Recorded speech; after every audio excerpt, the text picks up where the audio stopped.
Assalamualaikum warahmatullahi wabarakatuh. Innal hamdalillah nahmaduhu wa nasta'inuhu wa nastaghfiruh wa na'udzu billahi min syururi anfusina wa min sayyiati a'malina. Man yahdihillahu fala mudhillalah wa man yudlil fala hadiyalah. Ashhadu an la ilaha illallah wahdahu la syarikalah wa ashhadu anna Muhammadan abduhu wa rasuluh. Ya ayyuhalladzina amanu taqullaha haqqa tuqatih wa la tamutunna illa wa antum muslimun. Ya ayyuhan nasu taqu rabbakumul ladzi khalaqakum min nafsin wahidah wa khalaqa minha zawjaha wa batha minhuma rijalan katsiran wa nisaa'a wattaqullaha alladzi tasaaluna bihi wal arham innallaha kana 'alaikum raqibah.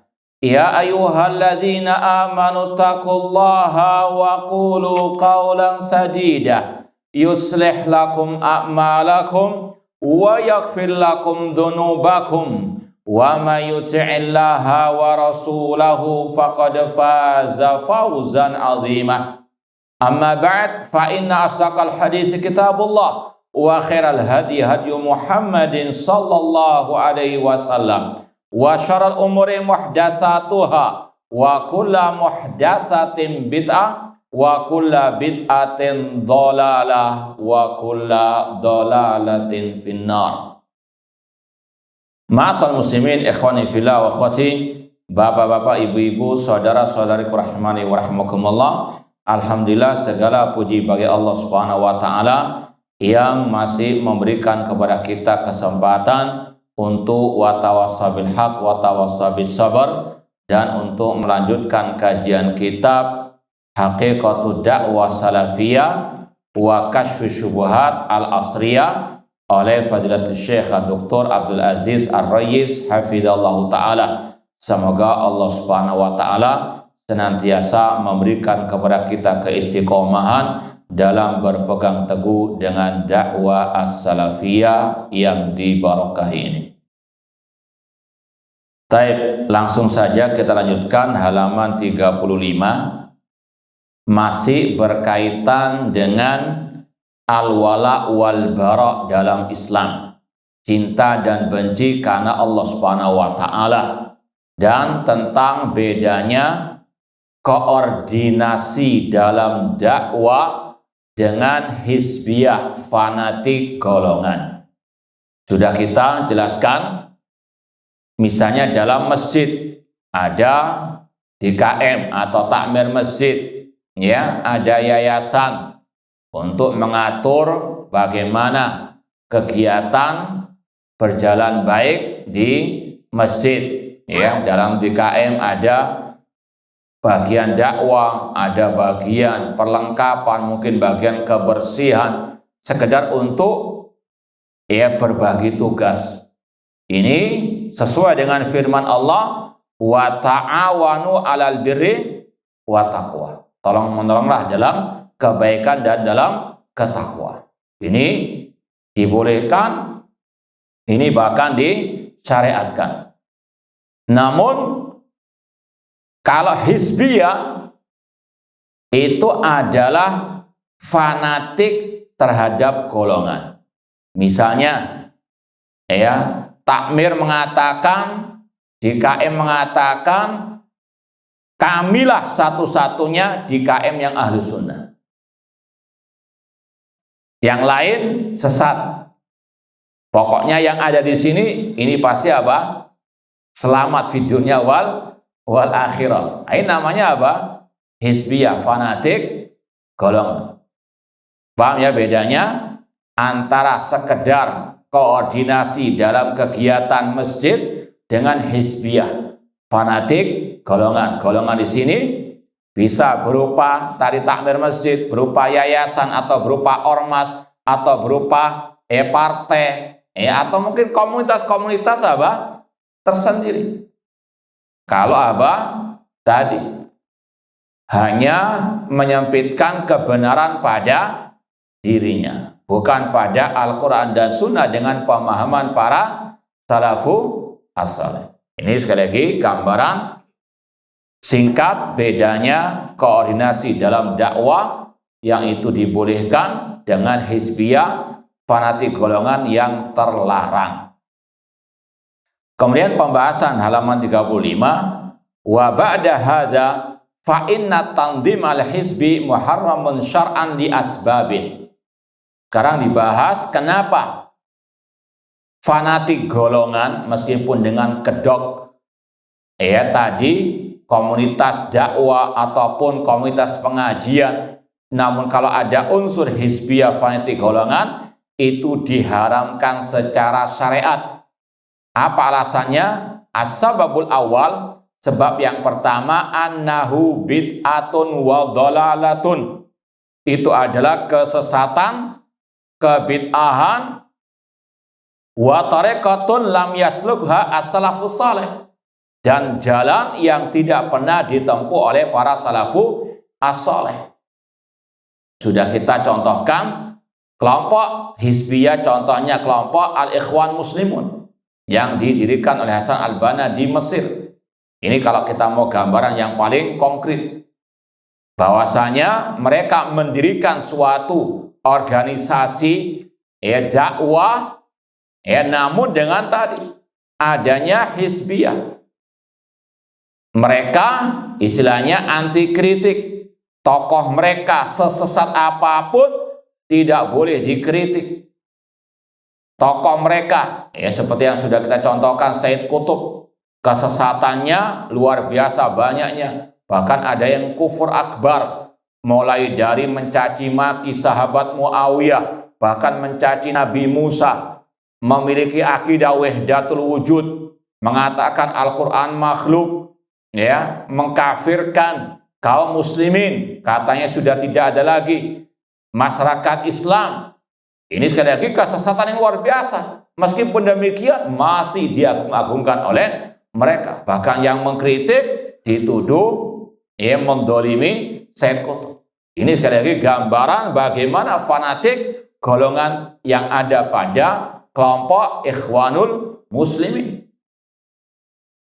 Ini adalah kata beliau organisasi, perkumpulan komunitas yang bid'ah, yang sesat, yang tidak pernah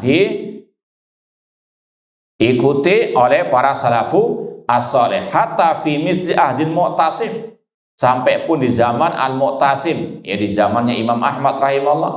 Walau kana khairan la sabakuna ilaih, seandainya itu baik, mereka akan mendahului kita kepada kebaikan tersebut.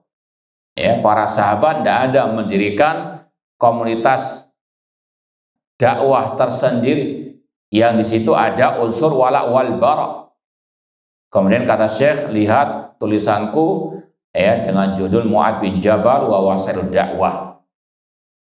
Kemudian sedikit dibahas di sini oleh Syekh Abdullah Sirajis, wa dhabit lil bid'ah fil wasail annal wasila allati lam yaf'alha salaf ma'a wujudil muqtadi wa intifa'il mani' fa inna filaha minal bid'ah al muharramah. Ketentuan untuk mengatakan ini bid'ah dalam wasilah dakwah, kalau wasilah dakwah tersebut tidak pernah dilakukan oleh para salaf, sedangkan motivasi untuk melakukannya ada di zaman mereka dan tidak ada penghalang untuk melakukannya. Sekedar contoh saja, di negeri kita banyak dai-dai membuat metode wasilah dakwah. Contohnya lewat konser musik. Tujuannya itu apa? Dakwah. Sekarang ditimbang dengan kaidah ini. Apakah ini bid'ah atau bukan bid'ah? Yang pertama, di zaman salaf ada nggak mereka dakwah lewat konser musik? Ada enggak? nggak pernah ada, nggak mungkin pernah ditemukan. Ya, kita tidak membahas hukum halal haramnya, jelas hukumnya haram musik. Ya, namun yang kita bahas dari sisi yang lebih utama di sini, metode yang mereka pakai dalam dakwah tidak pernah dilakukan oleh para sahabat Rasulullah SAW. Padahal di zaman itu ada nyanyian dan musik. Mereka mengharamkannya, sebagaimana dalam riwayat Abdullah bin Mas'ud radhiyallahu anhu. Beliau ketika mentafsirkan lahwal hadis dalam surat Luqman mengatakan lahwal hadis adalah al-ghina, ya, nyanyian. Di zaman itu ada alat musik seruling, ya, rebana dan sebagainya. Tidak ada mereka ketika dakwah pakai ya musik atau konser musik. Padahal di zaman itu ada motivasi untuk mendakwai orang. Dan sekali lagi ketentuan kenapa kok dikatakan bid'ah? Karena di zaman itu motivasi mendakwai orang ada, fasilitas juga ada, tapi nggak dipakai. Maka ketahuilah itu namanya bid'ah. Paham ya? Ini sekali lagi untuk mengukur suatu metode itu bid'ah atau tidak. Maka yang pertama lihat di zaman para salaf ada nggak? Kalau tidak ada, pindah kedua. Apakah mungkin tidak ada alatnya? Apakah mungkin motivasinya tidak ada?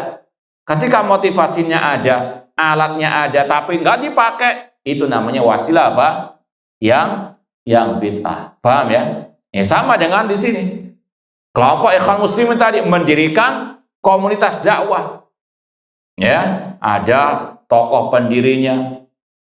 Bahkan mungkin ada sekretarisnya, ada juru bicaranya, tapi mereka menjadikan wala wal bara mereka terikat dengan golongan mereka. Yang di golongan mereka itu pasti benar, nggak mungkin salah, sedangkan yang di luar pasti salah. Kalau dakwah salafiyah mengukur kebenaran pada qala Allah, qala Rasul wa qala as-sahabah, yang sesuai dengan Al-Quran dan Sunnah dengan pemahaman para sahabat, itu pasti benar. Yang menyelisih pasti salah, siapapun dia. Ini yang harus betul-betul dipahami. Baik.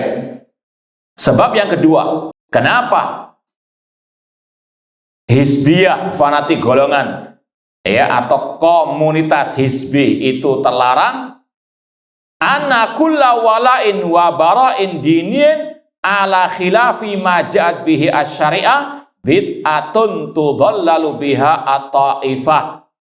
Setiap wala wal bara, wala artinya loyalitas, al bara berlepas diri, membenci. Dalam urusan agama yang mereka lakukan itu menyelisihi syariat Allah Subhanahu wa ta'ala, dan itu adalah bid'ah yang disesatkan para pengikutnya. Dalam artian tadi, kelompok Ikhwan Muslimin mengikat wala wal bara pada kelompoknya, meskipun jelas-jelas kelompoknya menyelisihi Al-Quran dan Sunnah Rasulullah SAW. Contohnya, Ikhwan Muslimin mereka tidak ada fokus dakwah kepada akidah. Ini jelas salah, menyelisih ajaran Rasulullah SAW. Tapi komunitas dakwah mereka, kelompok dakwah mereka mengklaim mereka yang benar. Wala wal bara mereka ini tidak dibangun di atas Al-Quran dan Sunnah Rasulullah SAW. Dan wala wal bara kata para ulama merupakan salah satu prinsip dasar ahli sunnah wal jamaah. Paham ya? Maka wala wal bara ala kelompok fanatik golongan seperti Ikhwan Muslimin ini menjadikan mereka divonis sesat, aliran sesat ataupun kelompok yang bid'ah wa takhrud minal firqatin najiyah, keluar dari firqah an-najiyah. Ini yang sudah kita sampaikan, riwayat dari seorang ulama salaf yang bernama Abu Bakar Ayyash rahimahullah ta'ala. Beliau ketika ditanya mani sunni, siapa ahlu sunnah itu, atau kalau nama lainnya salafi, kata beliau alladzi idza dzukiral ahwa lam yaghdab li syai'in minha, yaitu yang tidak membela kesesatan ataupun hawa nafsu sama sekali. Ya, tidak fanatik golongan ketika tahu golongannya itu sesat tidak dibela. Dan ini inti daripada makna hizbi. Sekali lagi, kalau kita mau tahu siapa hizbi itu, yang fanatik kepada tokoh tertentu, ya tidak boleh dikritik sama sekali. Yang mengkritik malah dimusuhi, ini namanya apa? Hizbi. Meskipun hanya perorangan, ya, misalnya dia punya ustadznya jelas-jelas menyimpang, ya, jelas-jelas menyelisih akidah salaf. Ketika ada orang yang mengkritiknya, justru yang mengkritik dimusuhi, ustadznya dibela mati-matian. Ini namanya apa? Hizbi. Nggak harus bentuknya kelompok, nggak harus bentuknya banyak orang, ya. Namun kalau dia wala wal baroknya tidak di atas Al-Quran dan Sunnah, tidak cinta dan benci karena Allah, maka ini sekali lagi hizbi. Paham ya? Alhamdulillah saya beberapa kali menulis tulisan tentang hizbiyah. Ya, karena waktu itu kita dituduh salafi hizbi oleh seseorang. Ya, kita tulis beberapa makalah, kita mau baca sedikit lah. Nah, ini merupakan inti dari pembahasan. Siapa orang itu dikatakan hizbi? Ya, mungkin kita di medsos pernah mendengar ini hizbi. Apa sih itu hizbi? Ya, apa itu gorengan atau apa minuman? Ya, harus paham. Karena banyak yang kadang ngelantur, nggak tahu apa hizbi, namun berani ngarang-ngarang sendiri. Apa itu ciri-ciri hizbi atau salafi hizbi? Na'udzubillah min dzalik, berkata tanpa ilmu. Ya, sekali lagi ini tulisan kita sekitar tahun 2022 nggak salah, ini ada tulisannya. Ada tulisan saya ya kasih judul, siapakah yang mirip ya pengikut hizbiyah Ikhwanul Muslimin. Kita nukil dari ucapan Syekh Ahmad bin Yahya An-Najmi rahimahullah. Beliau mengatakan, sungguh kami telah menyaksikan sendiri dari dekat kelakuan kelompok hizbiyah. Mereka mengambil ajaran para tokoh kelompok mereka dengan pandangan atau keyakinan anti bantahan terhadapnya. Seandainya ada seseorang yang membantah dari pihak luar kelompok mereka, maka yang membantahnya akan dimusuhi dan bantahannya akan dituduh dolim serta melampaui batas, meskipun yang dibantah itu jelas sesat dalam masalah prinsip akidah. Ini inti apa? Orang itu dikatakan hizbi yang sesat kalau apa? Membela kesesatan dari para tokoh mereka. Ini ringkasnya. Kemudian ada lagi tulisan saya judulnya hizbiyah menurut ulama dakwah salafiyah. Kita nukilkan ucapan Syekh Ali bin Hasan Al-Halabi Al-Athari rahimahullah. Beliau mengatakan, ketika kaum muslimin terpecah belah menjadi berbagai macam golongan dan kelompok, mereka berwala alias berloyalitas dan berbarok, berlepas diri atau membenci berdasarkan fanatik golongan. Tolak ukur kebenaran menurut mereka adalah fanatik golongan. Ya, kita tambahkan keterangan baik berupa ormas, yayasan, ponpes, sekolah tinggi dan lain-lain. Tidak ada selainnya. Kemudian kata Syekh Ali bin Hasan, engkau mendapati mereka sungguh sangat memprihatinkan, tidak menghargai kebenaran.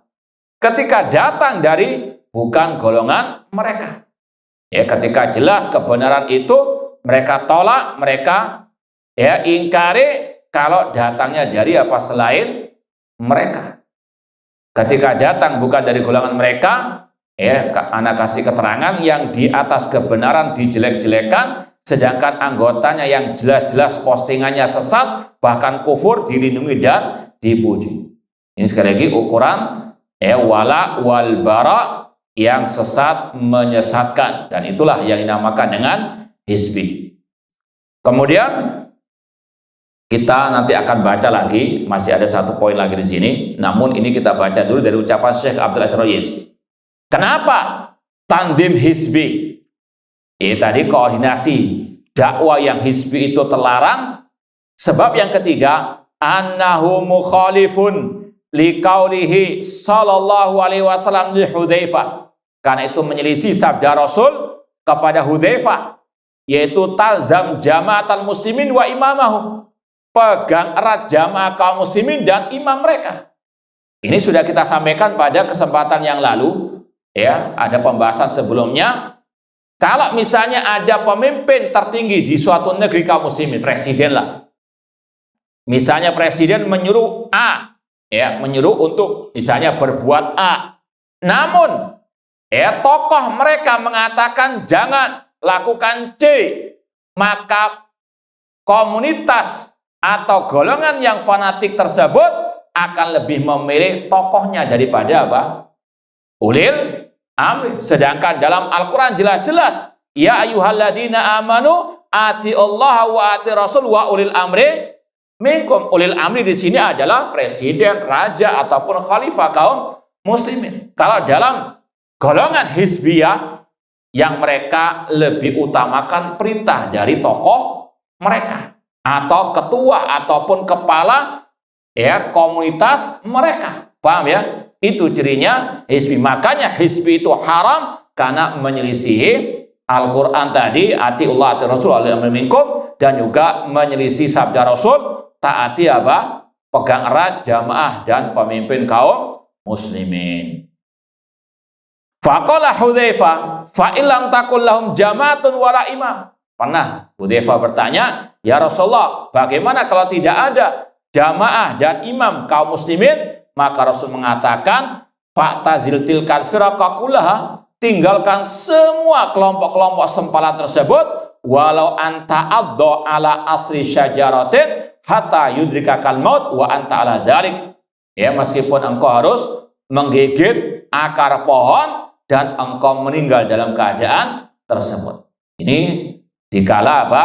Terjadi fitnah misalnya, terjadi banyak kerusakan, maka boleh seorang hamba menjauh dari apa? Ya, masyarakat. Ya, hari Rabu kemarin kita ada kajian di Surabaya, ringkasan Sahih Bukhari. Dalam Sahih Bukhari itu ada bab ya at-ta'arruf, yaitu menjadi orang Badui. Ini dikisahkan oleh sahabat Rasulullah Salamah bin Aqwa. Beliau pernah bertemu dengan Hajjaj bin Yusuf, kemudian dicela oleh Hajjaj bin Yusuf karena beliau ya yang asalnya dari kalangan muhajirin yang hijrah dari kota Mekah ke kota Madinah, namun beliau terakhir itu minta izin kepada Rasul untuk menjadi orang Arab Badui, menjauh dari apa? Masyarakat. Kata para ulama, boleh menjadi Badui artinya mengasingkan diri ketika terjadi apa? Kerusakan. Misalnya ada naudzubillah min dzalik, semoga Allah memberikan keamanan di negeri kita. Misalnya ada pemberontakan. Orang-orang rata-rata ikut memberontak penguasa, maka lebih baik kita apa? Tinggal di hutan atau tinggal di tempat-tempat terpencil agar kita tidak ikut apa? Arus masyarakat yang sudah rusak atau memberontak tadi. Paham ya? Dan sekali lagi, ini makna dari sabda Rasul, tinggalkan semua kelompok tersebut meskipun engkau harus menggigit akar pohon sampai meninggal dunia. Artinya menjauh dari kerusakan. Dan ini juga mengingatkan kita tentang kisah Ashabul Kahfi yang Allah katakan innahum fityatun amanu birabbihim wazidnahum huda. Sesungguhnya mereka adalah para pemuda yang beriman kepada Rabb mereka, lalu kami tambahkan petunjuk. Dalam tafsir para ulama, mereka kok bisa sampai ke gua? Kenapa? Kok mereka tinggal di gua? Karena di kampung halaman mereka sudah banyak kerusakan, terutama dalam al-aqidah. Banyak dari masyarakatnya yang jatuh ke dalam kesyirikan. Maka para pemuda Ashabul Kahfi ini ingin menyelamatkan apa? Akidah mereka. Akhirnya mereka mengasingkan diri di gua. Sampai Allah pun apa? Mengabadikan kisah mereka. Allah angkat derajat mereka karena mereka apa? Paham bagaimana cara menyelamatkan diri dari kerusakan akidah meskipun harus mengorbankan masa muda mereka. Sekali lagi, ini yang berkaitan dengan zaman fitnah yang penuh dengan kerusakan, boleh mengasingkan diri. Nah, ma'asal muslimin ikhwani fillah wa akhwati rahimani wa rahimakumullah, ini karena poinnya tadi berkaitan dengan ulil amri. Ini juga kita pernah nulis, ya, judulnya beda salafi dengan hizbi tentang waliul amri. Beda, ya, salafi dengan hizbi tentang waliul amr. Kita nukilkan, ya, alhamdulillah kita dari makalah-makalah itu kita nukil saja ucapan para ulama. Kita nggak ngarang-ngarang sendiri, ya, tentang apa itu hizbi, nggak ngalor ngidul, ya, membahas ciri-ciri hizbi, namun hanya dari apa, ya, kantongnya sendiri.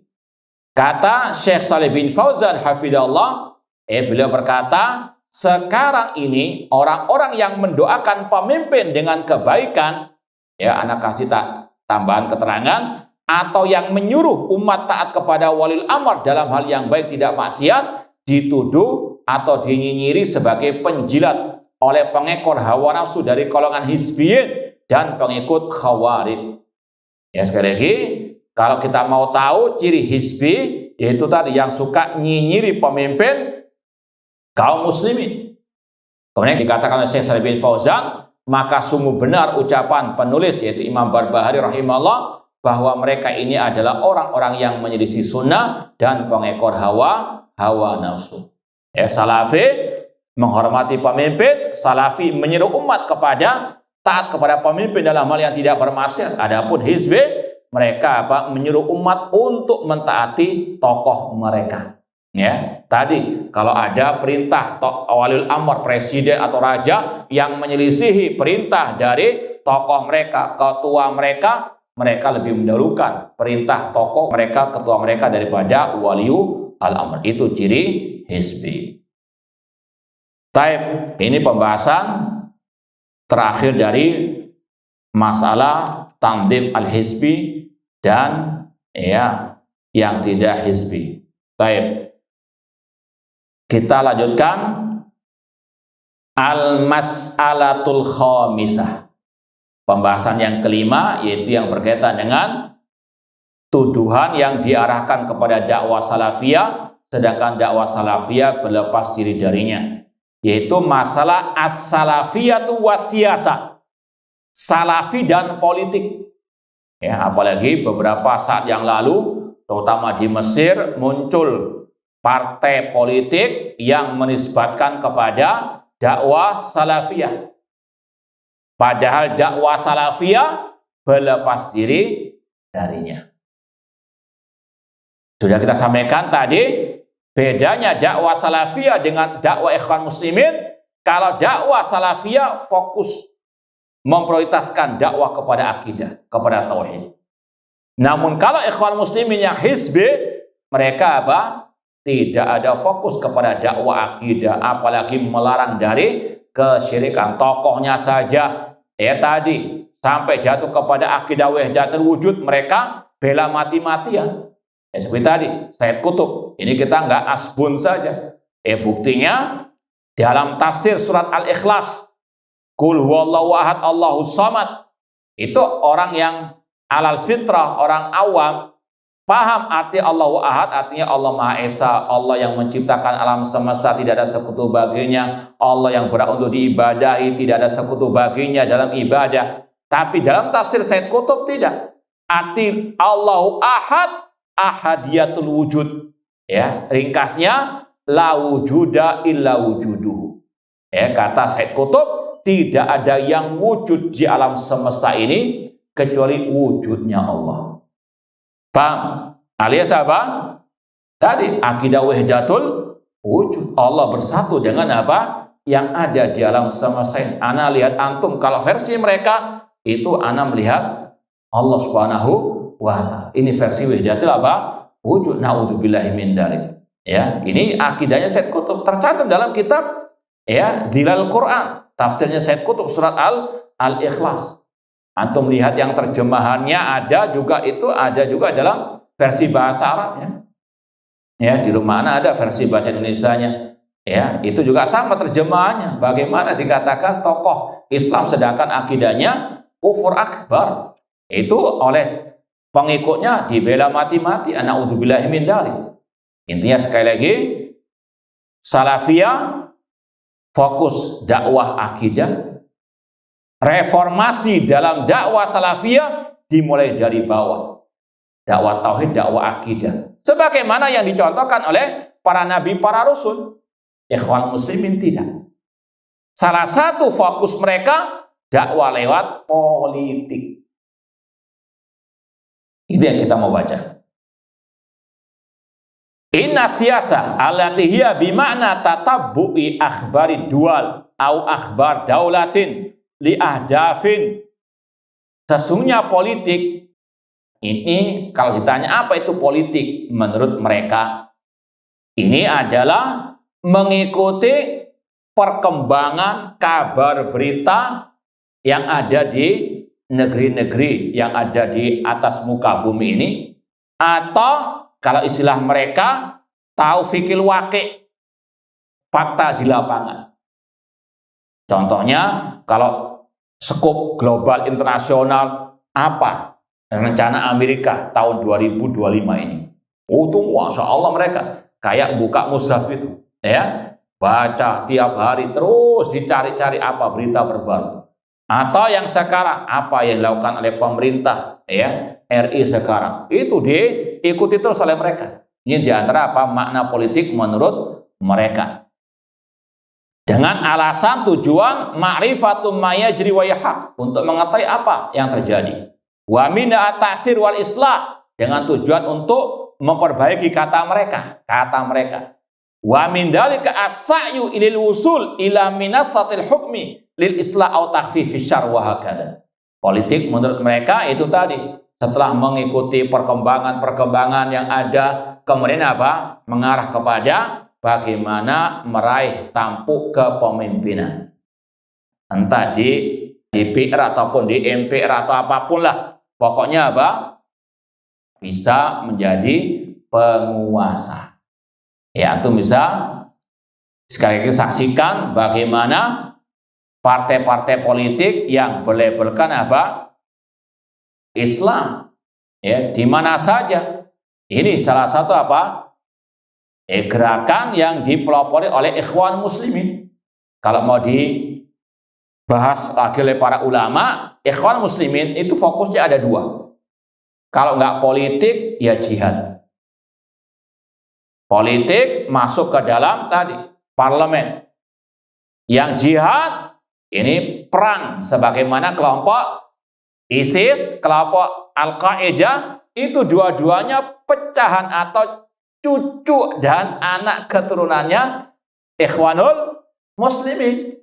Ya, alhamdulillah sudah pernah kita tulis makalah berkaitan dengan sejarah kelompok ISIS, sejarah kelompok Al-Qaeda yang ujung-ujungnya kembali kepada bapaknya, nenek moyangnya, yaitu kelompok ikhwanul muslimin dengan Sayyid Kutubnya tadi. Makanya sebagian ulama dari golongan mereka dan juga dari golongan kita menggelari Sayyid Kutub dengan ya bapak terorisme abad ini. Yang menggelari bukan dari ya ulama kita saja, dari ulamanya mereka juga. Paham ya? Jadi sekali lagi ini kalau mau dibagi ikhwan muslimin, arahnya ada dua, arah ke politik, arah ke jihad alias teroris. Nah, terorisme. Ya, adapun yang politik itu tadi masuk ke dalam parlemen. Ya, inginnya untuk merubah. Namun pada hakikatnya, faktanya mereka yang dirubah. Kalau kata istilah para ulama, yuriduna an yughayyiru walakinnahum taghayyaru. Inginnya merubah, justru malah apa? Dirubah. Ya, mungkin antum pernah mendengar ya bahkan ketuanya ya kesadung sapi. Paham ya? Ya, padahal niatnya pertama kali untuk apa mungkin? Wallah alam, kita nggak tahu niat. Ya, tapi dohirnya apa? Dohirnya ingin memperbaiki Islam dan kaum muslimin, berjuang lewat partai, berjuang lewat parlemen. Nggak taunya masuk apa? Penjara gara-gara kesandung sapi. Ini fakta yang ada di di lapangan. Kemudian kata beliau, inna yumdor ila hadis siyasa min jihati. Maka perlu untuk dikoreksi di sini tentang apa itu politik yang mereka dengung-dengungkan. Al-jihatul ula anna masadir siyasa ghaira muwaththaqatin li amatin nas bi khilafi ahli al-hal wal aql. Sumber politik yang dimaksud di sini yang berkaitan dengan tadi mengikuti kabar berita ya secara global internasional ataupun secara khusus negeri tertentu. Maka sumber berita itu tidak bisa dipertanggungjawabkan di hadapan orang-orang umum atau orang-orang awam. Berbeda dengan orang-orang yang memiliki jabatan di dalam kekuasaan. Berita yang banyak tersebar kadang banyak hoaxnya. Pemerintah melakukan ini padahal tidak sebetulnya benar. Apalagi namanya berita, kata Allah, ya ayyuhalladzina amanu in ja'akum fasiqun binaba'in fatabayyanu. Wahai orang-orang beriman, jangan kalian menerima suatu kabar sampai kalian tabayun dulu, cross check dahulu. Injakum fasikum binabain fatabayin. Jika datang berita dari orang fasik, maka telitilah. Dan ini yang sangat disayangkan, kita terkadang yang mengaku pengikut dakwah salafiyah ikut-ikutan tadi ikut fikul waqi. Postingannya berupa fikul waqi, bukan qala Allah wa qala Rasul sallallahu alaihi wasallam. Nah, padahal berita tidak bisa diterima begitu saja. Apalagi Rasul juga bersabda, kafa bil mar'i kadiban an yuhaddits bi kulli ma sami. Cukup orang itu dikatakan berdusta kalau dia menyebarkan semua berita yang dia dengar. Enggak semua berita yang kita dengar pernah benar-benar sesuai dengan fakta di lapangan. Apalagi sekali lagi di dunia ini zaman ini luar biasa. Kebohongan, kedustaan dari media-media yang ada harus betul-betul selektif. Allah berfirman tadi, atau li'anna siyasa fil ghalib ma baina naqlin ghairi musaddaqin wallahu yaqul in ja'akum fasiqun binabain fatabayyanu aw tahlilatin aqliyah la tu'at an takuna dzununan. Karena politik secara umum kata beliau itu di antara dua hal. Antara nukilan kabar berita yang tidak bisa dibenarkan, sedangkan Allah berfirman tadi, apabila datang kepadamu orang fasik membawa berita, maka cross checklah. Atau politik yang berupa kabar berita itu hanya sekedar kesimpulan-kesimpulan akal para politikus yang hanya sekedar dzunun, prasangka-prasangka saja. Sedangkan Rasul bersabda dari Abi Hurairah radhiyallahu anhu, Rasulullah SAW mengatakan, iyyakum wad-dhann, jauhkanlah diri kalian dari prasangka, fa innal dhanna akdzabul hadits, karena prasangka itu sedusta-dusta ucapan. Bahkan kadang ucapan-ucapan para politikus nggak terlalu jauh dari ucapan dukun, yaitu ramalan-ramalan gaib, yang itu hukumnya bisa kufur akbar. Sekali lagi, ini yang sangat berbahaya. Fa'aqalu ahwaliha tanazzulan binisba ila amatin nas minal ilmi ladzi la yanfa. Politik dalam artian mengikuti kabar berita yang terjadi entah di dunia internasional ataupun di dunia satu negeri saja, maka ini kalau di mata orang awam sebetulnya termasuk ilmu yang nggak bermanfaat. Orang-orang sekarang akidah iman kepada Allah kadang nggak paham, tapi tiap hari baca berita, kalau dulu koran atau majalah atau sekarang berita di medsos dan sebagainya. Naudzubillah min dzalik. Ini minimal dikatakan itu ilmu yang tidak bermanfaat. Sedangkan kita minta kepada Allah, ini as'aluka ilman nafi'ah. Wa qad ista'adza min Rasul sallallahu alaihi wasallam kama fi sahih Muslim an Zaid bin Arqam anna Rasulullah qol, Rasulullah SAW pernah berkata dalam doa beliau, Allahumma inni a'udzubika min ilmin la yanfa wa min qalbin la yakhsha wa min nafsin la tashba wa min da'watin la yustajabu laha. Kata Rasul, ya Allah, aku memohon perlindungan kepadamu dari ilmu yang tidak bermanfaat, dari hati yang tidak khusyuk, dari jiwa yang tidak pernah kenyang, dan dari doa yang tidak dikabulkan.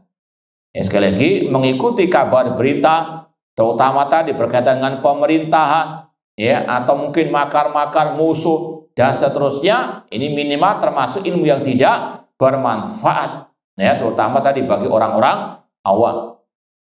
Wa min taqdimil mafdul alal fadil, itu bagian dari mendahulukan yang tidak utama atas yang utama. Terutama tadi orang-orang awam selayaknya diajari qala Allah qala Rasul sallallahu alaihi wasallam, bukan menyebarkan berita-berita apalagi dusta tentang terutama tadi pemerintah kaum muslimin. Wa huwa min madakhilis syaitan, dan itu termasuk pintu-pintu asyaitan. Kama qararah Ibnu Qayyim, seperti yang dikatakan oleh Imam Ibnu Qayyim rahimahullah. Summa akhiran laisa fi aidi amatin nas ittikhadul qarar. Ketika misalnya orang-orang awam sibuk membaca berita tentang pemerintah kaum muslimin, apa saja proyeknya, apa saja kebijakannya, apa saja peraturannya, undang-undang yang terbaru. Kemudian kalau seandainya mereka tahu itu betul terjadi, ada berita ini, berita itu betul sesuai dengan kenyataan, lalu apa solusi? Apakah mereka punya solusi? Enggak mungkin. Maka sekali lagi, serahkan semuanya kepada apa? Kepada ahlinya. Jangankan pemerintah yang memiliki banyak tugas. Misalnya di suatu kampung, kata para ulama, ada dokter kandungan misalnya. Misalnya qadarullah dia pergi luar kota. Kemudian terjadi kelahiran misalnya. Apakah antum yang menanganinya? Sedangkan antum tidak punya keilmuan atau tidak sesuai dengan bidang antum. Artinya serahkan semuanya kepada ahlinya. Sekali lagi, seorang hamba harus tahu tentang dirinya. Banyak istilahnya bercermin. Kemudian yang kedua, ini pandangan dakwah salafiyah terhadap politik. Inna siyasata fima yata'alaq bidual munatatun biwalil amr. Seperti yang disampaikan tadi, politik dalam arti yang tadi berkaitan dengan kebijakan pemerintah negeri-negeri kaum muslimin, ini diserahkan kepada waliul amr. Mereka yang lebih paham. Fa inna biyadi al-qarar, karena mereka yang punya keputusan. Wa yastatil usul ila akbar misdaqiyatin mumkinatin mal akhbari siyasiyah, dan mereka yang sanggup untuk menyampaikan berita yang sebenarnya kepada rakyat. Artinya rakyat punya tugas sendiri. Mereka ngerjakan tugasnya saja masih terbengkalai. Ngapain ngurusi pemerintahan yang itu sudah ada orang-orangnya. Kemudian al-jihadu tsalitsah dukhulul ladina yuriduna islah fi muqaratil ahzabi siyasiyah fi daulatil malil wusul ila minasatil hukm aw minasatil ta'thir fi daulati ka majlis ummah aw majlis sya'ab aw ghair dzalik an tariqil intikhabat wa kasbi sautil aktsar hadza ma la tuqrihu ad-da'watus salafiyah. Masuknya orang-orang atau dai-dai atau ustadz-ustadz aktivis pergerakan masuk ke dalam parlemen, mereka harus melawan musuh-musuh politik mereka di suatu negeri untuk bisa sampai kepada tadi parlemen lewat pemilu atau yang lainnya. Kata Syekh Abdullah Rais, ini tidaklah dibenarkan oleh ad-dakwah as-salafiyah. Seperti tadi, rata-rata dai-dai ikhwan muslimin yang sejalan dengan mereka itu, kalau tidak ikut jihad perang ala teroris, ya ikut tadi aktivitas dalam politik dengan dilabeli oleh politik Islami, padahal Islam jauh dari mereka. Maka ini sekali lagi tidaklah dibenarkan oleh dakwah salafiyah. Dakwah salafiyah tidak membolehkan orang masuk ke dalam kancah apa?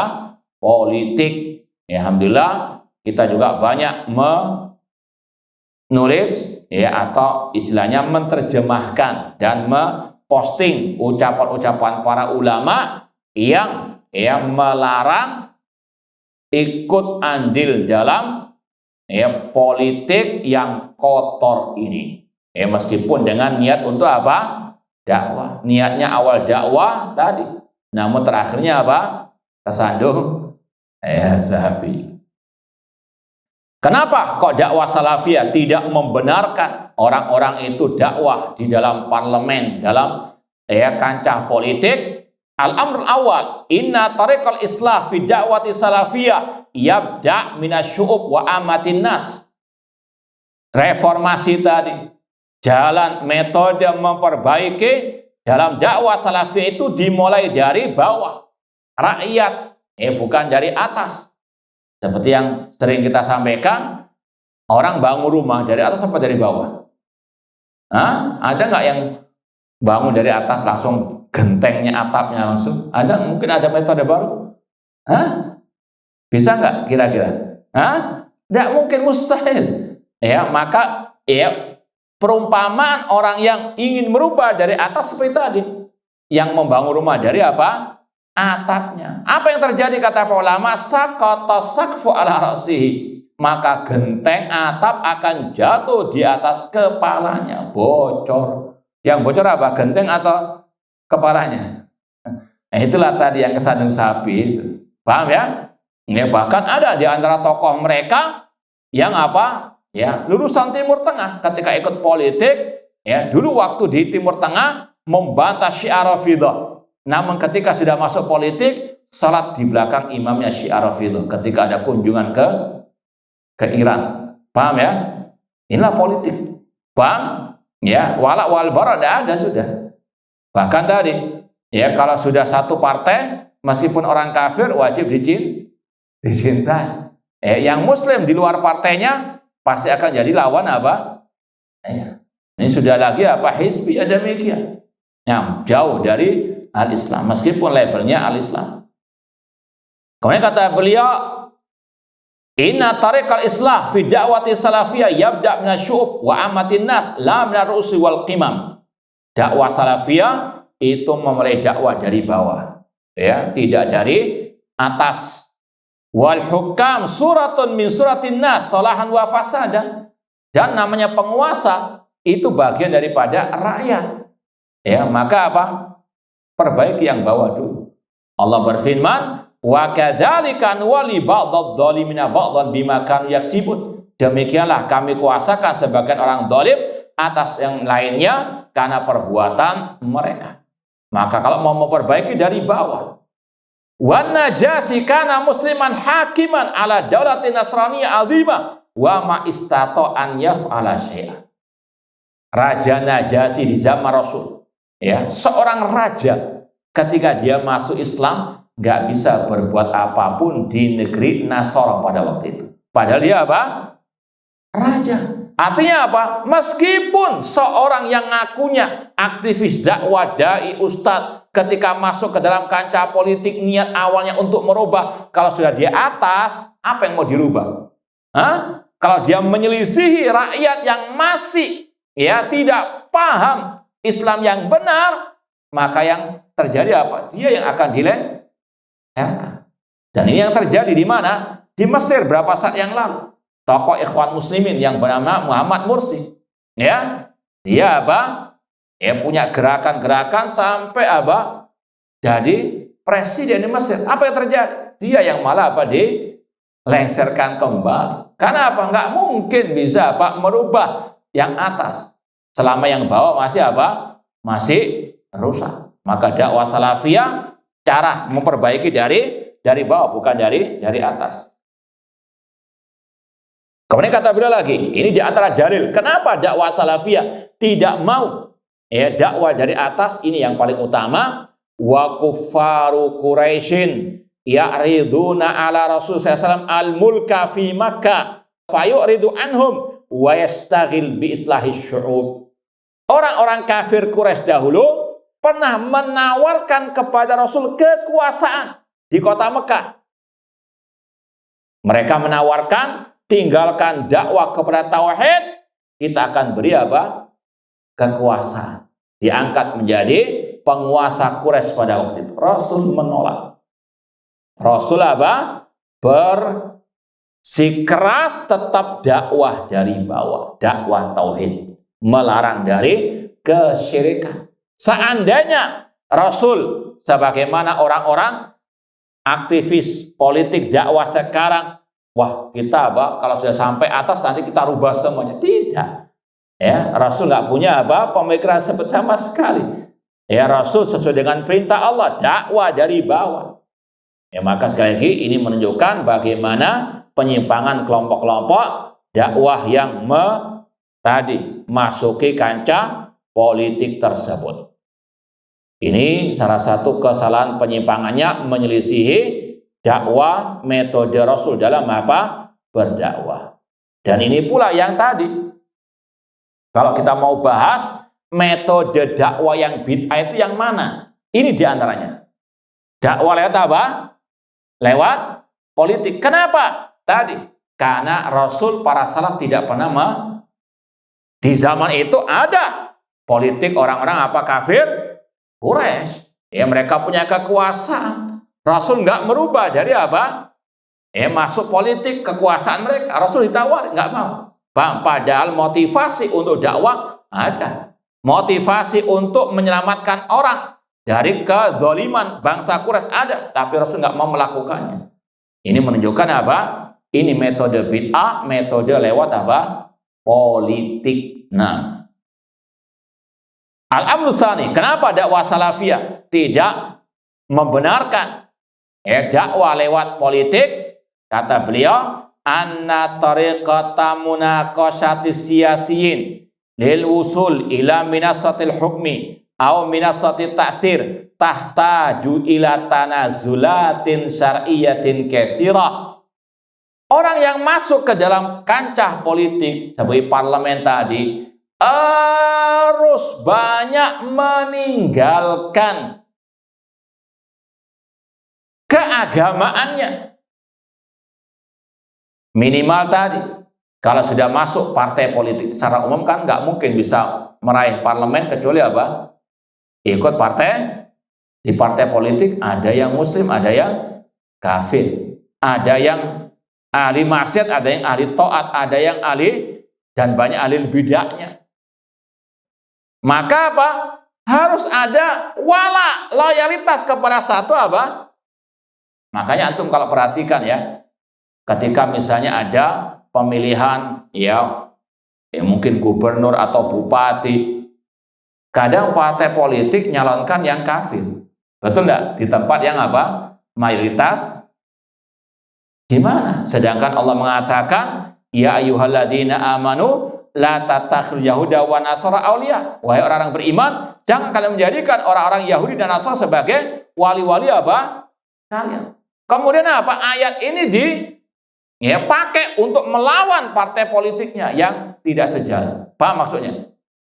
Misalnya di wilayah B, karena mayoritas kafir, agar dapat suara partai politik Islam ini menyalonkan yang kafir. Paham ya? Tapi ketika mayoritas muslim kemudian lawan politiknya itu mengajukan mencalonkan yang kafir, mereka pakai ayat ya ayyuhalladzina amanu la tattakhidhu wa nasara auliya. Ayat ini dibuat apa? Permainan. Intinya sekali lagi, ini kerusakan orang yang dakwah lewat parlemen. Ya, seperti tadi juga, bahkan yang lulusan Timur Tengah, yang dia pernah menulis bantang kepada Syiah Rafidhah, ketika sudah masuk politik, masuk parlemen, ketemu dengan Syiah Rafidhah, rangkul-rangkulan. Tidak ada lagi apa? Al-bara. Paham ya? Ini sekali lagi apa? Banting harga istilahnya. Kalau sudah masuk ke dalam partai politik, masuk ke dalam apa? Parlemen tadi harus banting harga, banting akidah, banting manhaj sudah. Paham ya? Yang penting dapat suara terbanyak. Ini sekali lagi yang tidak dibenarkan oleh dakwah as-salafiyah sama sekali. Padahal untuk meraih fina taid madnuna, tujuannya ini nggak mungkin tercapai, tapi kerusakannya sudah banyak dilakukan. Tujuannya kan untuk tadi sampai kepada tampuk kepemimpinan yang tertinggi itu pun ya kalaupun bisa diraih, pasti suatu saat ya akan juga dilengsarkan oleh yang lainnya. Namun kerusakan yang dilakukan sudah pasti terjadi. Wala yajuzu an turtakab an muharramat lima salih madnuna mutawahimah. Dan dalam kaidah dikatakan tidak boleh melakukan yang jelas-jelas haram hanya untuk meraih kemaslahatan yang ya halusinasi saja di hadapan matanya. Seperti intinya antum manjat pohon yang jelas-jelas antum nggak bisa manjat pohon. Nah, jelas apa kerusakannya? Antum pasti apa bisa jatuh. Hanya untuk mengejar satu ekor burung itu pun apa nggak mungkin bisa antum apa raih. Jelas jatuhnya, nggak jelas apa raihannya. Paham ya? Nah, ini seperti orang masuk ke dalam apa kancah politik dengan niat mendakwahi orang. Hasilnya nggak jelas, tapi kerusakannya sudah apa nyata. Nah, seperti tadi sudah jelas kesandung apa baik. Kemudian summa intahaqqaqa ba'daha fa ya aqal minal mafasid al-azimah allati urtuqibat minal iqrar bid demokratiyah walati haqiqatuha tahkimus syu'ub duna rabbis syu'ub. Ya, demikian pula seandainya diraih sebagian yang diinginkan, namun ya kepastian yang dia lakukan dari kerusakan, dari penyimpangan terutama di wilayah yang dihukumi oleh demokrasi, yang hukumnya itu bersumber kepada apa rakyat, sedangkan dakwah salafiyah hanya meyakini hukum dari siapa? Allah, Al-Quran dan Sunnah Rasulullah SAW. Wa kitabul Quran wa sunnatul Rasulullah SAW fadlan al-munkaratin katsira tashab hadal munkar mimma ja'ala katsirun minal ladina dakhalu illam yakun kulluhum taghayyaru fi tadayyunihim wa ahwalihim. Ya, sekali lagi, kalau sudah masuk ke dalam kancah politik, ke dalam parlemen, yang terjadi mereka yang dirubah ya sebelum mereka bisa apa merubah. Na'udzubillahi min dzalik wal waqi' khairus syahid, dan fakta di lapangan sebagai bukti yang nyata. Al-amru tsalits, kenapa dakwah salafiyah tidak membenarkan tadi dakwah lewat jalur politik, lewat jalur parlemen? Anna hadhihi tariqah tastalzim mu'akhatal azab al-ukhra ad-dhalah. Ini yang kita sampaikan tadi. Maka kalau orang itu sudah masuk ke dalam kancah politik, harus dia berwala kepada satu partainya, komunitasnya, meskipun dari orang yang paling kafir, yang paling sesat menyesatkan. Karena apa itu? Konsekuensi apa dalam politik. Dan juga apa kalau istilah sekarang juga tidak ada teman yang apa abadi, yang ada maslahat yang apa yang penting kantong apa baik. Anna hadhihi tariqah tastalzimu akhatal ahzab al-ukhra ad-dhala wa adama muadatiha sawa'an kanat bid'iyatan aw rafidiyan aw liberaliyah. Baik orangnya itu di atas akidah yang bid'ah, syiah, rafidah atau liberal. Kalau sudah satu parlemen, satu partai, maka harus ada apa? Sakinah mawaddah warahmah. Makanya ikhwan muslimin, mereka sampai detik ini tetap di atas akidah seperti ini, yaitu apa? Cinta dan benci sesuai dengan komunitas kelompok mereka. Mereka apa? Bisa bersatu dengan siapapun selama sesuai dengan apa? Keinginan dari anggota ataupun kelompok mereka.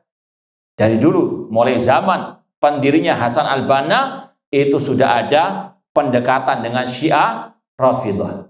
Makanya sampai detik ini anggota Ikhwan Muslimin seperti Hamas ya, mereka bermesraan dengan Syiah Rafidhah di Irak. Bahkan tokohnya kemarin mati di kandangnya Syiah Rafidhah. Hamas itu cabang Ikhwan Muslimin di Gaza ya, di Palestina. Maka tidak aneh kalau mereka wala juga kepada Syiah Rafidhah. Qatalahumullah. Maka sekali lagi ini penyimpangan kelompok-kelompok yang sejalan dengan Ikhwanul Muslimin ya, seperti tadi mereka arahnya kalau enggak kepada partai, kepada jihad, namun jihadnya pun tidak syar'i. Nah, wa qara'aitu suwara a'da jum'iyat kana tantasib ila salafiyah yujalisuna Rafidhah. Maka kata beliau, aku melihat foto-foto sebagian ormas atau partai-partai politik tersebut yang dahulunya menisbatkan kepada dakwah salafiyah, ketika sudah masuk kepada kancah politik bermasalah dengan Syiah Rafidhah. Wa istami'una bihim, nongkrong dengan mereka, istima' ukhuwah, bukan debat dengan Syiah Rafidhah, bukan, namun tadi sakinah mawaddah wa rahmah wa ulfa wa ta'awun. Na'udzubillahi min dzalik. Ini dakwah salafiyah, berlepas darinya. Kemudian yang keempat, kenapa dakwah salafiyah tidak membenarkan masuk ke dalam partai politik ataupun parlemen dalam rangka dakwah? Anna hadhihi tariqah tastalzim adama inkaril munkarat al-ma'lufah indal amah. Bahwasanya kalau sudah masuk ke dalam partai politik, apalagi pas waktu mau pemilu misalnya, maka mereka diam 1000 bahasa dari segala kemungkaran, kebid'ahan, kesyirikan. Kenapa demikian? Takut nggak dapat suara. Bagaimana mereka akan mengingkari jangan berbuat syirik, jangan berbuat bid'ah? Sedangkan mereka butuh banyak suara. Sedangkan kebanyakan orang tidak suka kesyirikan mereka dilarang, kebid'ahan mereka dilarang, karena mereka sudah dapat dukungan dari iblis dan asyayatin dari kalangan jin maupun al-ins. Walau kanati syirk akbar minat taqarrub ilal amwat wal i'tiqad fi salihin. Meskipun kemungkaran jelas di hadapan mata mereka, ada penyembahan kepada orang-orang yang meninggal dunia, ada istighatsah kepada yang mati dari orang-orang soleh. Li'anna quwwata hadil ahzabi siyasiyah fi kasbi sautil jamahir. Karena namanya partai politik butuh tadi suara terbanyak. Lidha yatar alit tanazul andalik. Maka mereka pun banting tadi, banting akidah, banting manhaj, banting semuanya sudah. Yang ada adalah ketamakan dalam kekuasaan. Fa bihadza yatrukul wadhifa al-kubra lil muslihin walati tariqatur rusul wa ya ikhrajun nas min hawahum ila ma yuridu maulahum. Maka mereka meninggalkan tugas mulia yang dahulunya merupakan tugas para nabi, para rasul, yaitu mengeluarkan manusia dari hawa nafsu mereka kepada jalan menuju Allah Subhanahu wa taala. Kalau para nabi, para rasul nggak pandang bulu. Syirik ya dikatakan syirik, dilarang. Mereka menyuruh umat kepada tauhid, melarang dari kesyirikan. Nggak mungkin mereka kelompok-kelompok hizbiyah, orang-orang yang ngaku dai ikut parlemen ataupun politik, melarang manusia dari kesyirikan. Bahkan terkadang juga mendukung biar dapat suara dari orang-orang tersebut. Ini sangat jauh dari akidah Ahlus Sunnah wal Jamaah, dari dakwah salafiyah. Wa a'dhamu dzalik ikhraju minasyirkil akbar ila tauhid. Tugas para rasul mengeluarkan manusia dari syirik besar menuju kepada tauhid. Tsumma minal bid'ah ila sunnah, mengeluarkan manusia daripada bid'ah kepada sunnah. Tapi kalau sudah masuk partai politik, masuk ke dalam parlemen, mereka bahkan ikut acara-acara bid'ah. Apalagi kalau mau mau pemilu, luar biasa mereka cari muka, padahal muka mereka di di wajah mereka. Baik. Naudzubillahi min dzalik. Wa man salaka jadata rusul fala budda an yu'aridu aktsarun nas. Kata beliau, barang siapa yang mengikuti jalannya Rasul, mendakwakan tauhid, melarang dari syirik, menyuruh kepada sunnah, melarang dari bid'ah, pasti banyak dimusuhi. Adapun mereka kelompok politik tadi nggak mungkin mau dimusuhi oleh orang, karena mereka tujuannya mendapat suara terbanyak. Li'anna yukhalifu ahwa'ahum lidha aqaballahu amra bil ma'ruf wa nahyil munkar bis sabr 'alal adza.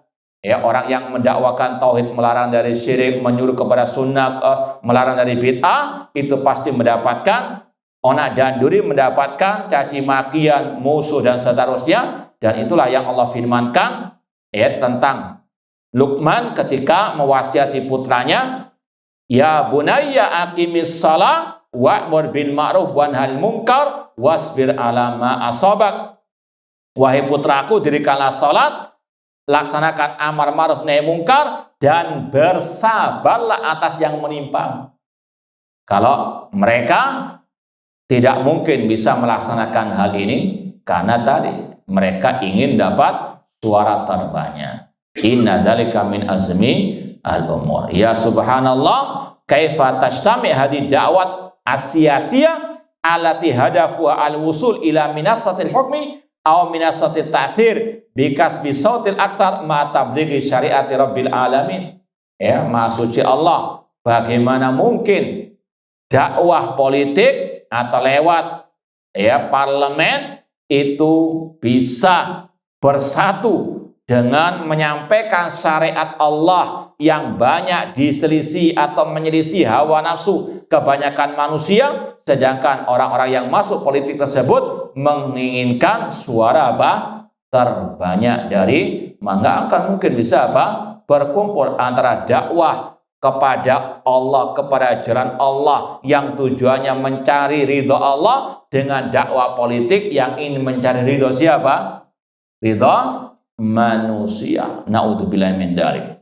Kemudian kata beliau, inna sa'ya lil wusul ilal manasib bi hujjatil islah fi daulatin demokratiyah tahkum aswatal jamail fasadun lil mar'i wa fitnatun lil ama fahal man yaqil. Sesungguhnya metode untuk meraih suara terbanyak dalam rangka memperbaiki di negeri yang menganut sistem demokrasi, ini sekali lagi kerusakan bagi seseorang dan fitnah bagi manusia secara umum. Fahal man yaqil. Baik, lanjut atau cukup? Ini ada satu pembahasan tentang syubhat kelompok-kelompok dakwah yang masuk ke politik. Kita lanjutkan atau cukup sampai di sini?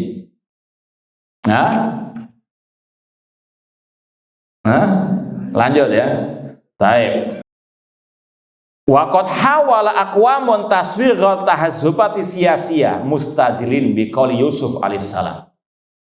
Sebagian kelompok tadi dakwah yang masuk ke dalam kancah politik, mereka berdalil dengan kisah Nabi Yusuf alaihi assalam yang masuk, kata mereka, dalam tampuk kekuasaan. Nabi Yusuf sebagaimana Allah kisahkan, lama qila lahu innakal yawma ladaina makinun amin. Engkau wahai Nabi Yusuf pada hari ini punya kedudukan yang istilahnya tinggi dan ada al-amin. Qala ja'alni ala khazainil ard. Nabi Yusuf mengatakan, jadikan aku dia sebagai penguasa di bumi. Kata mereka ini dalil bolehnya dakwah di parlemen ataupun masuk ke dalam kancah politik. Kata Asy-Syaikh di sini, wa hadza istidlalun batilun.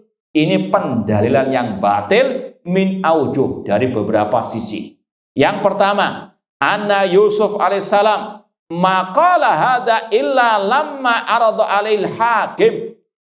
Nabi Yusuf alaihissalam tidaklah mengatakan berikan aku istilahnya kedudukan, beliau tidak mengatakan dari beliau sendiri sampai ada tawaran dari penguasa. Penguasa yang menawari beliau, bukan beliau yang mencalonkan diri. Biqauli innaka al-yawma ladaina makin amin. Engkau wahai Nabi Yusuf punya kedudukan di sisi kami. Fahuwa lam yasluk turuqan ghaira syar'iyyah lil usul ila hadil minasa. Beliau tidak menelusuri jalan untuk menggapai kekuasaan sebagaimana partai-partai politik tadi atau dai-dai politik tadi yang harus meraih suara terbanyak dari masyarakat. Ini beda sekali lagi ya, sikonnya beda dengan Nabi Yusuf. Cuma mereka ikut ilmu cocokologi, dicocok-cocokkan dengan Nabi, padahal nggak cocok sama sekali. Kemudian kata beliau, al-wajhu tsani, alasan yang kedua, kenapa itu pendalilan yang batil? Anna Yusuf alaihissalam laisa muhtajan ila irda'i syub wa tanazul anis syari'a li ajlihim. Nabi Yusuf tidak butuh ridha masyarakat tadi karena beliau ditawari oleh siapa? Sang raja.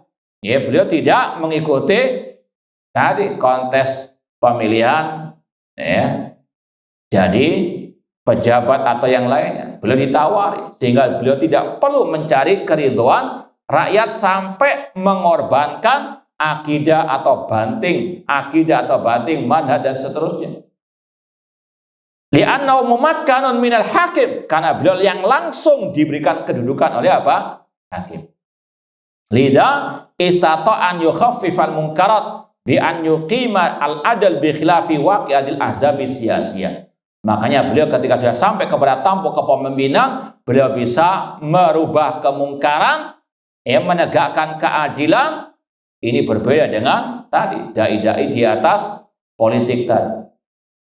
Kemudian al-wajh ats-tsalis anna law qudira ma'adallah anna tariqata Yusuf alaihissalam tadullu ala irtikabi turqil mukhalifah lisyariah lima salih madunna fa hiya mukhalifatun lisyariah wa syar'u man qablana laysa syar'an lana idza khalafa syar'ana ijma'an. Kata Syekh Abdul Rais di sini, seandainya kita mengalah, ya sudahlah, perbuatan kalian wahai para dai-dai politik itu sama dengan keadaan Yusuf. Seandainya, kalau bahasa Jawanya pengen sudah, ambil sudah itu. Tapi itu syariat Nabi Yusuf. Sekarang antum ikut Nabi Yusuf atau Nabi Muhammad? Nabi Muhammad apa? Beda jalannya tadi. Nabi Muhammad ditawari kekuasaan, beliau tidak apa? Maka sekali lagi, mana yang dipilih? Ajaran Nabi Muhammad atau ajaran Nabi? Dan kaidahnya kata para ulama, kalau ada syariat Nabi sebelum Nabi Muhammad menyelisihi syariat Nabi Muhammad, wajib diambil syariat Nabi Muhammad SAW. Nabi Muhammad diutus sebagai khatamun Nabi, menghapus syariat-syariat Nabi apa? Sebelum. Paham ya? Sekali lagi, ini yang paling sebenarnya dahsyat jawaban atas syubhat tadi. Kalau kita katakan ya sudahlah, perbuatan Nabi Yusuf itu mirip dengan yang kalian lakukan untuk menggapai kepemimpinan, namun ingat, itu ajaran Nabi Yusuf, sedangkan ajaran Nabi Muhammad berbeda. Nabi ditawari kepemimpinan, beliau tidak mau, beliau fokus dakwah dari bawah. Paham tuh? Nah, wa ba'da hadza kullihi yu'lam anna salafiyah bari'atun min hadhihi tahazzubati siyasiyah. Maka kesimpulan dari ini semuanya telah diketahui, dakwah salafiyah berlepas diri dari dakwah-dakwah politik. Paham ya? Jadi sekali lagi, kalau seandainya ada gerakan-gerakan menyeru untuk dakwah ini dialihkan kepada politik, dakwah salafiyah tidak mau sama sekali.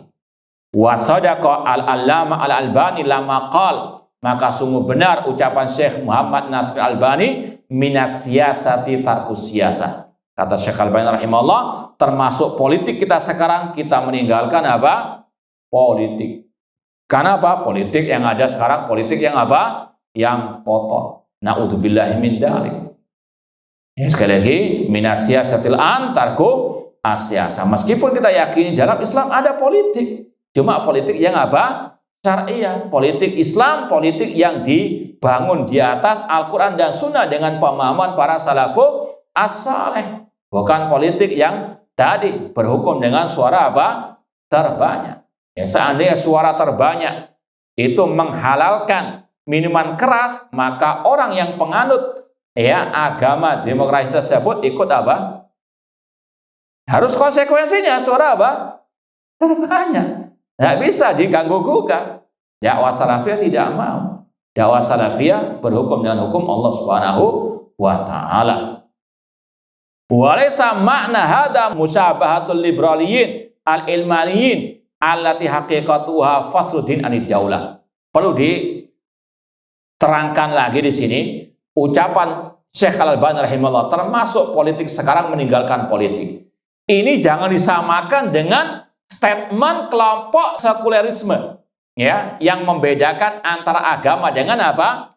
Negara. Kelompok sekulerisme mengatakan agama itu cukup di masjid, nggak usah ngatur pemerintahan negara. Ini beda dengan ucapan Syekh Albani. Maksud Syekh Albani termasuk politik sekarang meninggalkan politik karena politik yang ada sekarang itu apa? Kotor. Ya, kalau yang benar kita ikut politik. Apa itu politik? Yaitu tadi politik yang dibangun di atas Al-Quran dan Sunnah dengan pemahaman para salafus as-saleh. Ya, kita mewajibkan semuanya berhukum dengan hukum Allah, yang atas maupun yang bawah. Kalau sekulerisme itu beda. Mereka mengatakan Al-Quran dan Sunnah di masjid saja, nggak boleh mengatur apa? Ya, negara tidak. Ya, Allah mengatakan innallaha ya'murukum an tu'adul amanati ila ahliha wa idza hakamtum bainan nasi an tahkumu bil adl. Allah memerintahkan kalian, terutama kepada para pemimpin kaum muslimin, untuk menjalankan amanah, menyerahkan amanah kepada ahlinya, dan untuk berhukum dengan yang adil. Harus semuanya berhukum dengan hukum Allah, baik yang atas pemimpin ataupun yang bawah rakyat, harus berhukum dengan hukum Allah Subhanahu wa taala. Kama yaqulu al-baghidun li hadhihi al-allama al-islamin min al-ghulati siyasa, seperti yang diungkapkan oleh sebagian tokoh-tokoh politik yang menisbatkan kepada Islam, yang mereka sangat benci kepada Syekh Al-Albani rahimahullah. Mereka menuduh Syekh Al-Albani sekulerisme. Dan ini pernah terjadi sekitar 20 tahun yang lalu. Pernah kita membantah salah satu tokoh atau salah satu dai pergerakan lah di negeri kita yang menuduh dakwah salafi itu ikut sekulerisme karena nggak mau politik. Ya, kita sekarang katakan tadi, ya, kita tidak mau politik karena politik yang ada sekarang politik yang kotor. Ya, kita maunya politik yang Islami, politik yang berdasarkan Al-Quran dan Sunnah dengan pemahaman para salafu as-saleh. Taib. Yang terakhir, fa inna din hakama ala siyasa wa siyasa bila din siyasatun batila syar'a. Kita yakini agama itu menghukumi politik, dan politik tanpa agama itu politik yang batil secara syariat. Ya, innamal murad annahu lamma lam yatamakkan minal usul ila hadis siyasa illa bihadi turqil muharrama wal musadima li da'wati rusul tsumma ba'da dzalika la yatamakkan min tahqiqil matlub sara dukhuluha muharraman himayatan lid-din. Ya, ucapan Syekh Albani itu maksudnya ketika kita tidak mungkin bisa sampai kepada kekuasaan tertinggi di suatu negeri demokrasi tadi kecuali harus melewati berbagai macam jalan-jalan kesesatan, penyimpangan, maka kita tinggalkan politik tersebut dalam rangka menjaga agama kita. Jangan sampai ingin merubah namun akhirnya apa?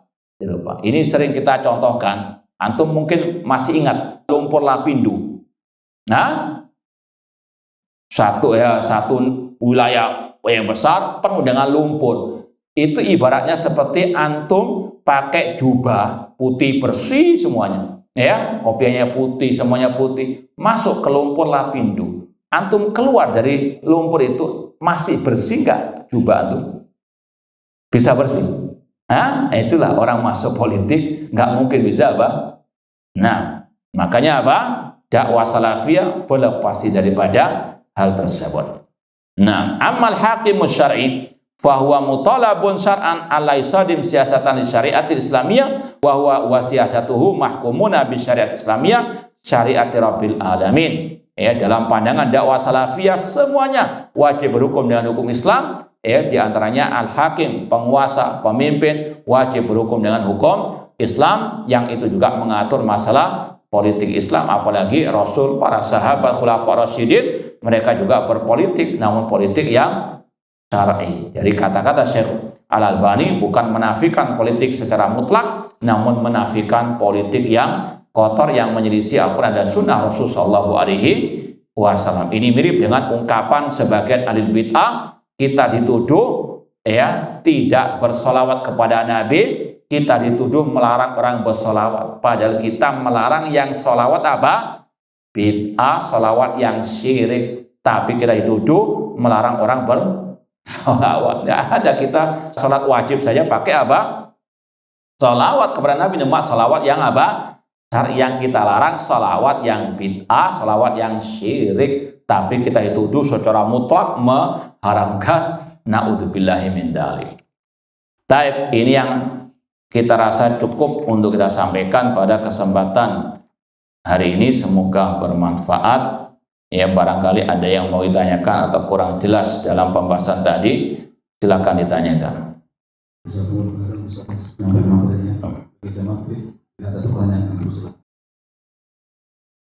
Silakan, Pak.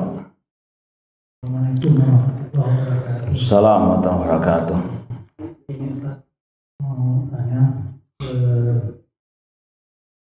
di dunia ini kan ada dua organisasi yang sangat berpengaruh. Yang satu Dewan Muslimin, yang satu lagi Hizbut Tahrir. Tambah lagi Jamaah Tabligh. Nah, ciri-ciri Hizbut Tahrir itu dakwahnya sebetulnya kalau di negeri kita lebih jelas Hizbut Tahrirnya. Karena apa? Karena suka demo dulu kan. Ya, yaitu yang suka apa? Teriak-teriak apa? Khalifah. Mereka apa? Yang paling utama dalam dakwah mereka mendirikan apa? Al-Khilafah. Ya kan? Kayak dulu kan sebelum direkam, alhamdulillah mereka dilarang sudah. Kalau dulu kan itu demo-demonya pasti apa? Teriak-teriak. Ya, tidak akan mungkin Indonesia bisa makmur, bisa ya gemah Republik Jenawi kecuali dengan apa? Khalifah. Ya, padahal mereka sendiri tidak paham konsep khalifah dalam al-Islam. Ya, bahwasanya seorang yang sudah punya presiden wajib didaati, tidak boleh apa? Dilengsarkan. Namun mereka teriak-teriak apa? Khalifah sudah punya presiden, minta apa? Kemudian juga dakwah kepada khalifah nggak mungkin bisa terjadi kecuali tanpa apa? Dakwah kepada at-tauhid. Bang, namun mereka apa? Justru benci kepada dakwah at-tauhid. Kemudian kalau mau dibahas lagi tokoh mereka, dan sudah pernah kita sampaikan insyaallah di sini, Taqiyuddin An-Nabhani, dia istilahnya mencaci maki, bahkan mengeluarkan sahabat Rasul yang bernama Muawiyah dari kategori sahabat Nabi. Jadi Taqiyuddin Nabhani, tokohnya Hizbut Tahrir, itu punya pendapat Muawiyah bin Abi Sufyan bukan sahabat Nabi. Bayangkan, padahal beliau apa? Penulis Al-Quran di zaman Nabi SAW. Bagaimana akan apa? Terjadi ya pendirian khilafah, sedangkan sahabat Rasul yang dulunya menjadi khalifah kaum muslimin dicaci maki, atau menjadi pemimpin kaum muslimin di zaman para sahabat Nabi Shallallahu Alaihi Wasallam. Paham ya? Ya, kemudian juga kalau mau dibahas kesesatan mereka, di antaranya mereka mengingkari ya hadis ahad dalam akidah. Kata mereka hadis ahad tidak bisa diterima dalam akidah. Ini jelas sesat kata para al-ulama. Makanya Syekh Al-Albani rahimahullah menggelari mereka dengan al-Mu'tazilah al-Judud, kelompok Mu'tazilah kontemporer. Ya, kelompok Mu'tazilah itu yang yaitu menuhankan akal. Berdasarkan akal mereka, hadis ahad tidak bisa diterima dalam masalah al-aqidah. Paham insyaallah ya? Nah, wallahu ta'ala a'lam.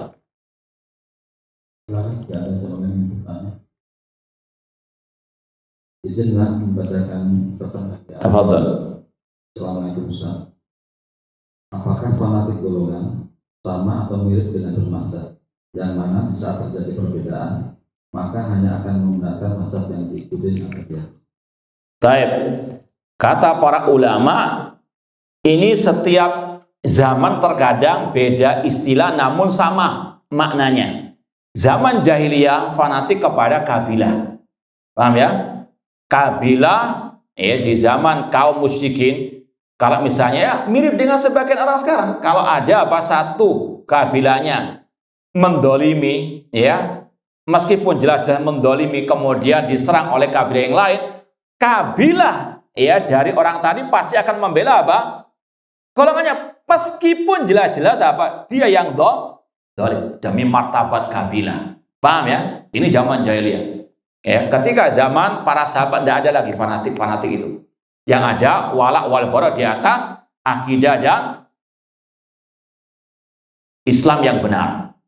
Tapi kemudian muncul kelompok-kelompok seperti Jahmiyah dan sebagainya, muncul fanatik kepada golongan mereka. Kemudian ada mazhab-mazhab tadi, mazhab fikih. Meskipun sebetulnya kalau mau diteliti tidak hanya 4, banyak. Ada mazhab Abu Thawr, ada mazhab Ishaq bin Rahawayh dan seterusnya. Muncul fanatik mazhab. Sama juga dua-duanya ini haram. Fanatik golongan kabilah tadi, fanatik mazhab juga bahkan lebih parah lagi kalau mau diteliti atau mau dipelajari lagi. Sebagian mazhab itu kadang ngarang-ngarang hadis palsu. Mungkin sekedar contoh gampangnya, ada hadis palsu mengatakan barang siapa ikut mazhab Syafi'i pasti masuk surga. Misalnya, itu semakna-makna itu banyak. Paham ya? Karena fanatik mazhab. Ini juga haram. Ya, sekali lagi dalam Islam ukurannya fanatik, kalau mau dikatakan fanatik, hanya fanatik pada qala Allah, qala Rasul, wa qala as-sahabah. Meskipun yang lebih tepat menamainya dengan ittiba, mengikuti Al-Quran dan Sunnah dengan pemahaman para seandainya dikatakan ada fanatik yang benar, hanya fanatik kepada Rasul dan para sahabat atau ijma' para sahabat Rasul sallallahu alaihi wasallam. Muncul mazhab-mazhab tadi dan muncul pengikutnya yang fanatik, meskipun nggak semuanya muncul fanatik mazhab. Ini juga sama, hukumnya haram. Paham dong? Semua yang disampaikan Imam Syafi'i pasti benar, enggak juga. Imam Syafi'i sendiri mengatakan idza khalafa qauli qaula Rasul fadribu qauli atul haid. Apabila ucapanku menyelisih Rasul, buang jauh-jauh ucapan. Beliau sendiri mengajarkan ittiba, bukan mengajarkan fanatik kepada beliau. Kalaupun ada yang fanatik kepada tadi mazhab Syafi'i, pasti mazhab Syafi'i benar, nggak pernah salah. Naudzubillah min. Ini juga fanatik golongan yang hukumnya tetap haram. Ya ayyuhalladzina amanu la tuqaddimu baina yadayillahi wa rasulih.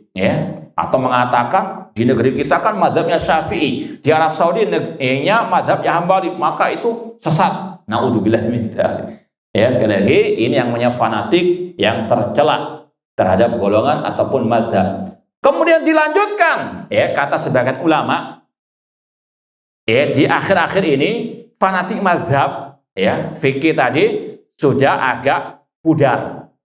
Namun muncul fanatik tadi?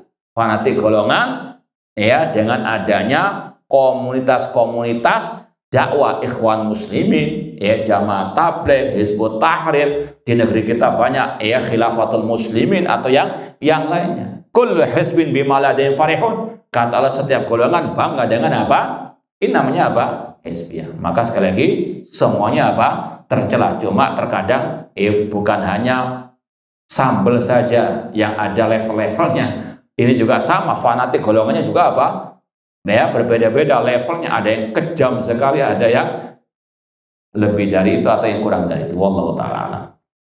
Ada lagi yang mau ditanyakan? Kita cukup? Iya, ini yang mungkin bisa kita sampaikan. Kurang lebihnya mohon maaf. Wa jazakumullahu khairan. Aqulu qouli hadza wa akhiru da'wana anil hamdulillahi rabbil alamin. Wassalamualaikum warahmatullahi wabarakatuh.